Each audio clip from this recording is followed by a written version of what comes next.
Hydrogen is the lightest element ever. You literally can't get any lighter without falling off the periodic table. It's littered throughout the universe in vast quantities, comprising most of what's out there.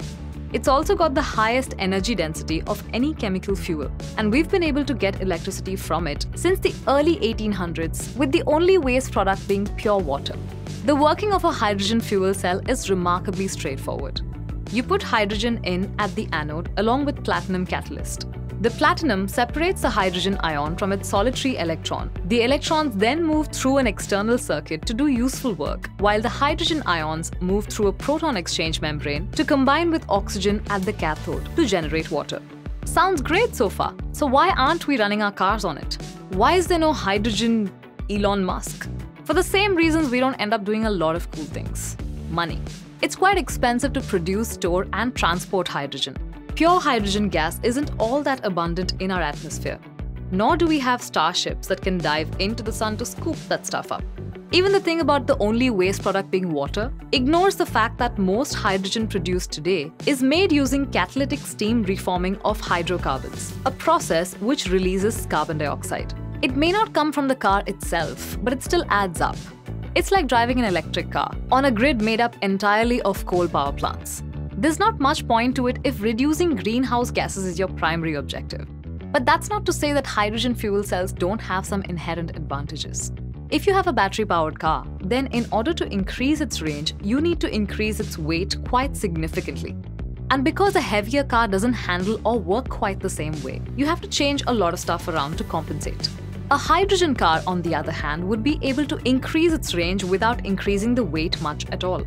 You can also refuel hydrogen cars quite a bit faster than electric cars, making them far more convenient. But there doesn't yet exist an infrastructure of recharging stations like there is for electric cars. And even if you wanted to build one, transporting gas around is far trickier than transporting electricity. You need to make pipelines or compress it or liquefy it or wrap it up in other compounds, all of which takes additional energy. As such, apart from the few efforts by Toyota with Mirai and Honda with Clarity, cars are not really where we're seeing significant growth in hydrogen technology. So where can the unique properties of hydrogen fuel cells be leveraged to improve the status quo? Around 2% of the world's carbon dioxide emissions come from air travel. And battery power is not really an alternative because of the weight graph we saw earlier. Just to be clear, there are battery-powered electric planes in development. But for the most part, they carry few passengers and for short distances. Hydrogen, on the other hand, is many times lighter than batteries and even jet fuel for the same energy. A company called ZeroAvia is developing hydrogen fuel cell engines that will be able to power planes that carry up to 20 passengers for 800 kilometers. There's a 4-seater plane in the works from Singapore-based HES Energy Systems that can travel 500 kilometers with compressed hydrogen and 5,000 kilometers with liquid hydrogen. This is still in the artistic imagining phase, though they hope to have a prototype by 2025. There are also several vertical takeoff and landing vehicles that plan to run on hydrogen fuel cells in the next few years. Maybe some of you are feeling a little underwhelmed, but keep in mind that the challenges for scaling up with these technologies are not fundamental as they are with batteries. These are engineering problems which will likely be overcome this decade. Now, even in the air, it's not all sunshine and rainbows. The energy density by weight may be excellent, but when you look at volume, the equation is not quite so good. Hydrogen takes up around 4 times more space than jet fuel, so you can't store it in the wings as you do with kerosene. You'd have to make large internal or external tanks to store all that hydrogen. Also, remember that as long as we use hydrogen fuel cells, we are restricted to propeller-type aircrafts.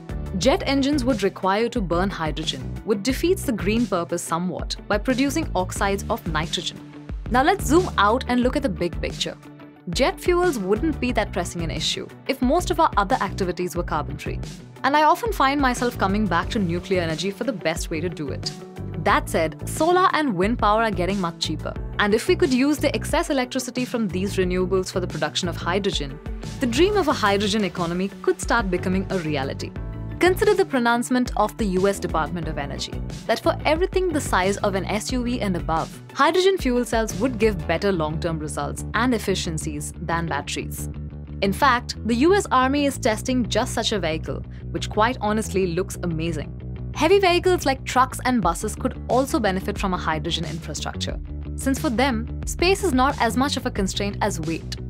Countries like Japan have developed a comprehensive strategy for moving towards a hydrogen-based economy.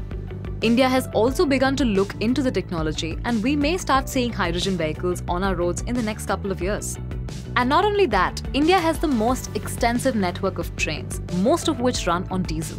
But there are already hydrogen-powered trains in Germany. If we really wanted, we could transition to an end-to-end system of renewables generating hydrogen through electrolysis, which then runs most of our trains completely pollution-free. The railways own a ton of land. Is it that far-fetched to get them to have solar-powered hydrogen generators bubbling away at every major station?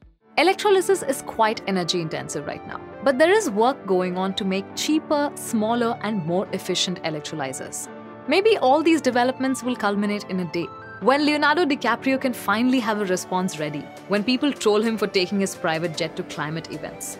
I flew on hydrogen, bitches. I hope you guys enjoyed this video. Like, share, subscribe, and start a conversation below to get more videos like this in your recommendation. I'll see you really soon. Bye.